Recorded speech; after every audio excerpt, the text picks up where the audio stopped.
बिस्मिल्लाहिर्रहमानिर्रहीम।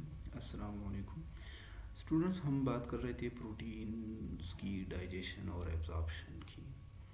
The luminal surface of intestinal epithelial cell contains aminopeptidases and dipeptidases. Aminopeptidase is a non-specific peptidase which repeatedly cleaves N-terminal amino acids one by one to produce free amino acid and smaller peptides. The dipeptidases act on different dipeptides to liberate amino acids.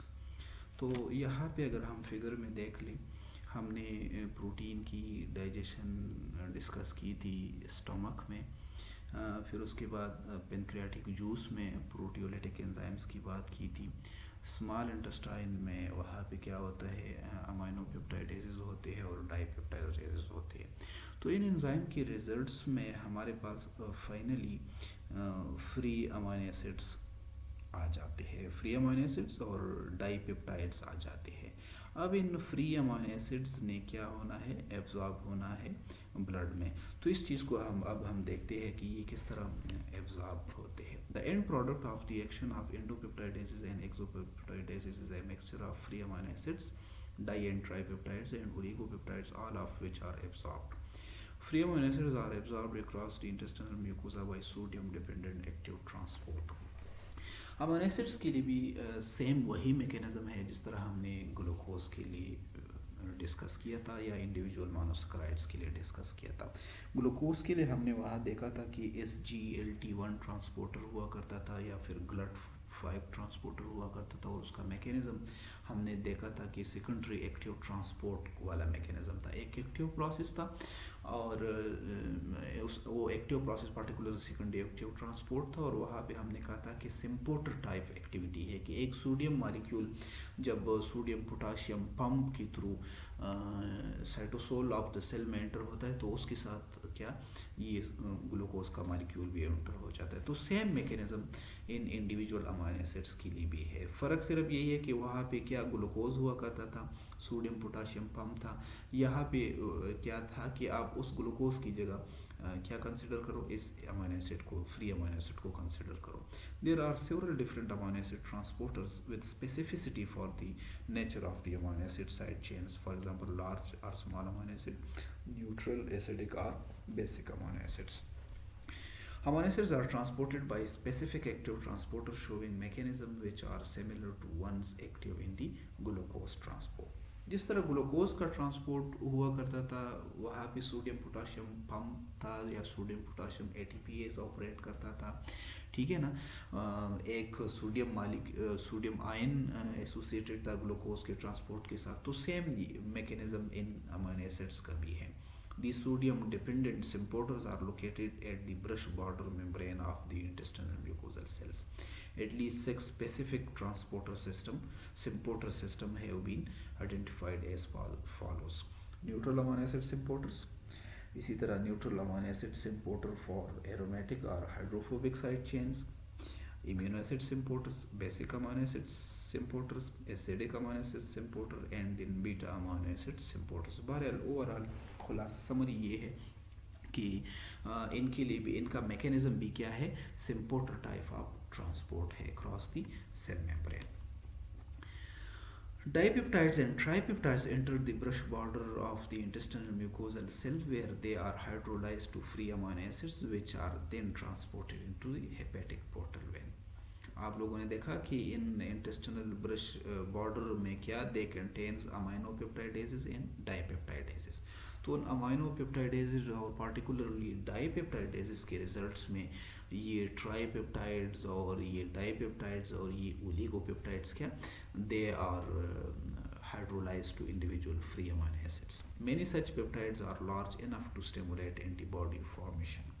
This is the basis of allergic reaction to foods. Many such peptides are large enough.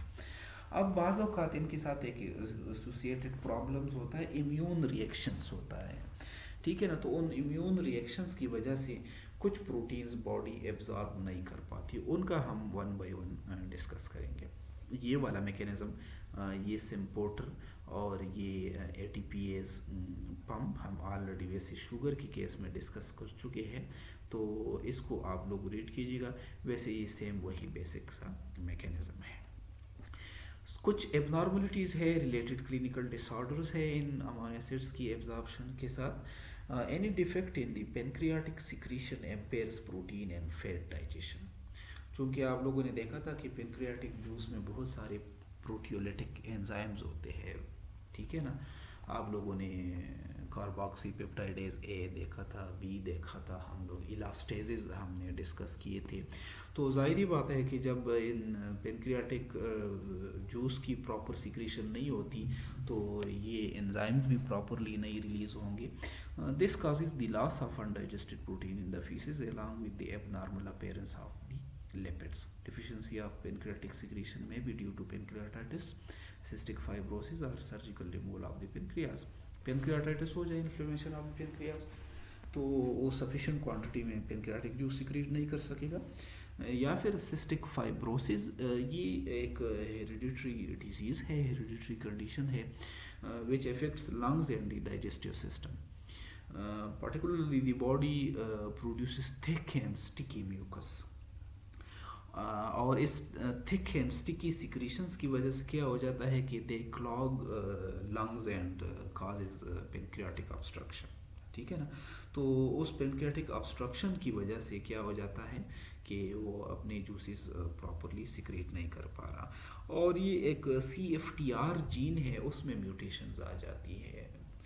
Cystic fibrosis transmembrane conductance regulator, ये एक gene है। ये gene क्या करता है, ये एक channel protein बनाता है। हमने प्रोटीन चैनल्स पढ़े थे ना, तो ये क्या करता है, ये जो चैनल इन मेम्ब्रेन्स में डिफरेंट सेल्स है, जितनी भी सिक्रेटरी सेल्स है, जो कि म्यूकस सिक्रेटिंग सेल्स है या फिर सलाइवा सिक्रेटिंग सेल है, स्वेट के सेल्स है, ठीक है ना, टीयर्स के सेल्स है, जहाँ से भी जितने भी ये सिक्रेटरी सेल्स है, तो इन सिक्रेटरी सेल्स के मेम्ब्रेन में ये CFTR चैनल्स लगे होते हैं, ठीक है ना, जो कि नॉर्मली इन सिक्रीशंस, ये सिक्रीशन वाला फंक्शन परफॉर्म कर रहे होते हैं। लेकिन as a result of some genetic mutations बाज़ औक़ात क्या हो जाता है कि ये चैनल्स नाकारा हो जाते हैं, इनमें डिफेक्ट आ जाता है, तो फिर उसकी वजह से उस कंडीशन को हम क्या कहते हैं, सिस्टिक फाइब्रोसिस कहते हैं। या फिर surgical removal of the pancreas, pancreas में किसी फॉर एग्जांपल किसी भी मैलिग्नेंसी की वजह से, किसी भी ट्रॉमा की वजह से सर्जिकली पेनक्रियाज को अगर रिमूव करना पड़े तो फिर ये प्रॉब्लम्स अराइज कर जाते हैं। हाँ, इसमें से एक हार्टनप्स डिजीज़ है। Hartnup's disease are neutral aminoaciduria. Hartnup is the name of the family in whom this disease was first discovered. It is characterized by the inability of intestinal and renal epithelial cells to absorb neutral amino acids. Tryptophan absorption is most severely affected, with a result that typical symptoms of pellagra are observed in the patients of Hartnup's disease. चूँकि tryptophan ये एक precursor है इस niacin के लिए, और niacin की deficiency क्या काज करती है, उसकी वजह से पेलाग्रा हो जाता है, ठीक है ना। तो ये डिपेंड करता है बाज़ औक़ात इंडिविजुअल की जेनेटिक मेकअप पे भी। कुछ इंडिविजुअल इसमें बिल्कुल ही एसिम्टोमेटिक होते हैं, जबकि कुछ इंडिविजुअल में पेलाग्रा लाइक सिम्टम्स होते हैं, या फिर उनमें स्किन रैशेस आ जाते हैं, या फिर इनवॉलंटरी मूवमेंट्स आ जाती है, एटॉक्सिया जिसको कहते हैं। तो इस तरह के सिम्टम्स आ भी जाते हैं, लेकिन बाज़ इंडिविजुअल लोग एसिम्टोमेटिक होते हैं। बहरहाल रीज़न क्या है कि यहाँ पे अगेन ये एक हेरिडिटरी डिजीज़ है, ये एक जेनेटिक कंडीशन है, और यहाँ पे SLC6A19 एक जीन है, सैल्यूट कैरियर एक जीन, एक फैमिली है, एक सुपर फैमिली है इन जीन का। तो उसमें क्या हो जाता है, उसमें म्यूटेशंस आ जाती है, तो उस म्यूटेशंस की वजह से फिर बॉडी क्या करती है, इन कुछ न्यूट्रल अमाइनो एसिड्स को, जिस तरह ट्रिप्टोफैन है या एलेनिन, सीरीन, वेलिन वगैरह है, इनको एब्जॉर्ब नहीं कर पाती। तो ये एक रिलेटेड कंडीशन है प्रोटीन के डाइजेशन एब्जॉर्प्शन से रिलेटेड। दूसरा कंडीशन है celiac disease. Celiac disease is a serious autoimmune disorder that can occur in genetically predisposed people.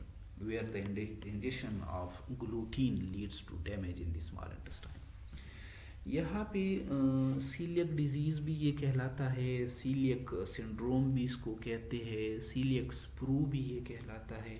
इसके अलावा ग्लूटीन सेंसिटिव एंटेरोपैथी भी इसको कहते हैं। डिफरेंट इसके नेम है, 3-4 बारेल।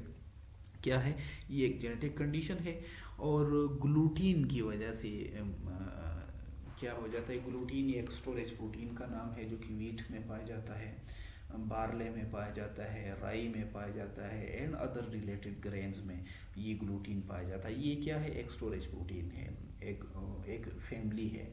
फिर इसका एक कंपोनेंट है जिसको हम ग्लाइडिन कहते हैं।